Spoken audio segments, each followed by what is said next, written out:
7, History of Underrepresented Populations in Higher Education. In this presentation, we will cover Module 7, Objective 7.1. Describe how the education of underrepresented populations evolved over time. Women in higher education. The leaders of the Massachusetts-based settlement acknowledged the importance of higher education with the founding of Harvard and the colonial colleges that would follow. However, these institutions of higher education were created to educate affluent men. College was not an option for most men due to lack of social status. College was not an option for women at all due to their sex. In the colonial times, women's roles were set from birth. Their identities came from their family membership. Their roles were to promote the well-being of their family and community. There was some education available to women in the colonial times, but these schools taught domestic skills such as sewing and needlework. The very few women's colleges available during this period were not called colleges at all.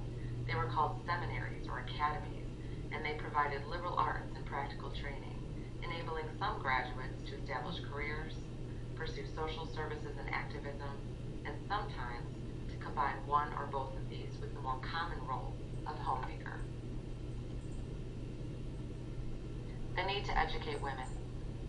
Social trends in the early to mid-19th century contributed to the rise in demand for the education of women.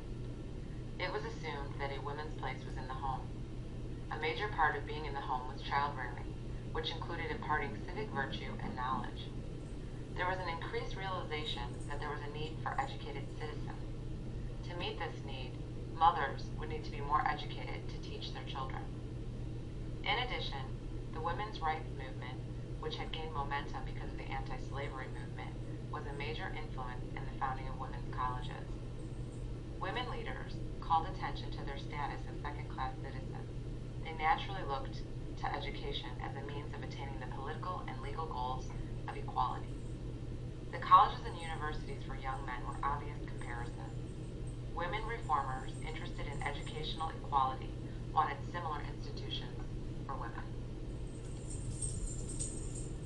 The earliest women's colleges, often called the Seven Sisters, are Mount Holyoke College, Vassar College, Wellesley College, Smith College, Radcliffe College, Bryn Mawr, and Barnard. The evolution of the women's college.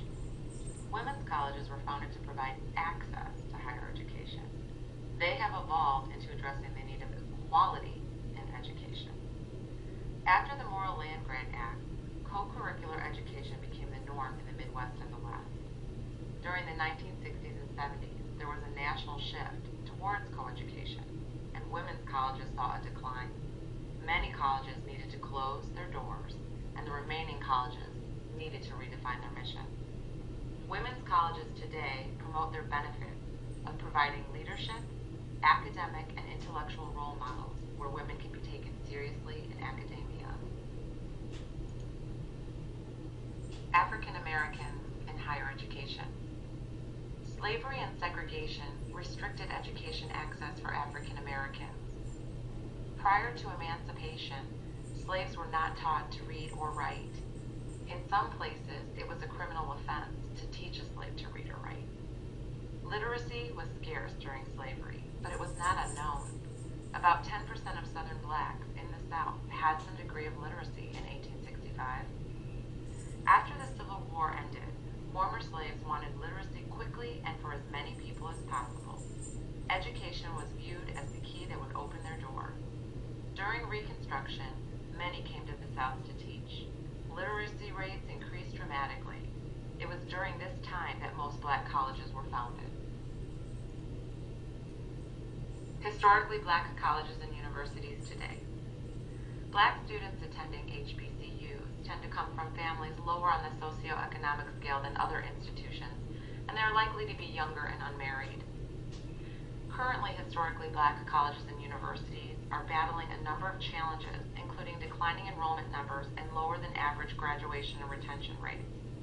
Despite these challenges, a new Gallup study reveals that black graduates of HBCUs are more likely than black graduates of other institutions to be thriving, strong, consistent, and progressing in a a number of areas in their lives, particularly in financial and purpose well-being. Historically Black colleges and universities in the United States. Listed are the 5 oldest and the 5 largest HBCU institutions in the U.S. Native Americans in higher education. Prior to settlers arriving in the United States, everyone in the Native American community was expected and trained as teachers. Elders were entrusted with administering and governing the process of sharing knowledge. Native people built remarkable civilizations. Native systems of education functioned smoothly until newcomers from a foreign land came to the old world of the Indian people. Early settlers tried to civilize Native people. When this failed, genocide and removal policies were created to address what was called at that time the Indian problem. People found it difficult to accept any rationale of actions, resulting in the almost complete dissemination of Indian people and their traditional ways of life. Public sentiment and policy toward Native people wavered back and forth, from the Merriam Report of 1928 that provided documentation of outrageous treatment of the Indian people, to the treaty termination policies of the 1950s that again destroyed American Indian and Alaska Native ties to the land and traditional culture, and back to the Kennedy Report of 1969 that sought funding and assistance for social, economic, and educational purposes. Native Americans in higher education today and the tribal college. Common characteristics of tribal college include high level of commitment to culture and community, both locally and globally. Their shared vision of drawing on ancient insights when people invoke their ancestors in name, image, and story to address contemporary issues. Today, the campuses, buildings, halls, and offices are adorned with heroes from the past, respected elders, and other people who made tremendous sacrifices. The tribal college movement emerged from centuries of struggle. The first tribal college was founded in 1968, and today there are 31 tribal colleges in 14 states. Native people see a range of needs for post-secondary education, including the opportunities to provide them with knowledge and skills necessary to reconstruct community infrastructure essential to renewed prosperity and community well-being. There are 14 states in the United States of America that have tribal colleges. Latinos in higher education.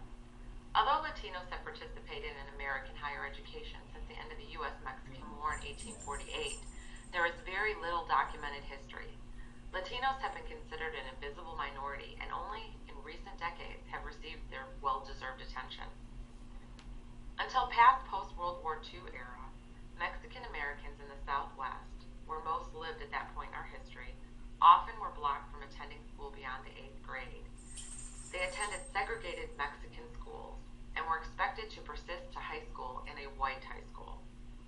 By 1960, the majority of Southwest Latinos' highest level of education was 8th grade.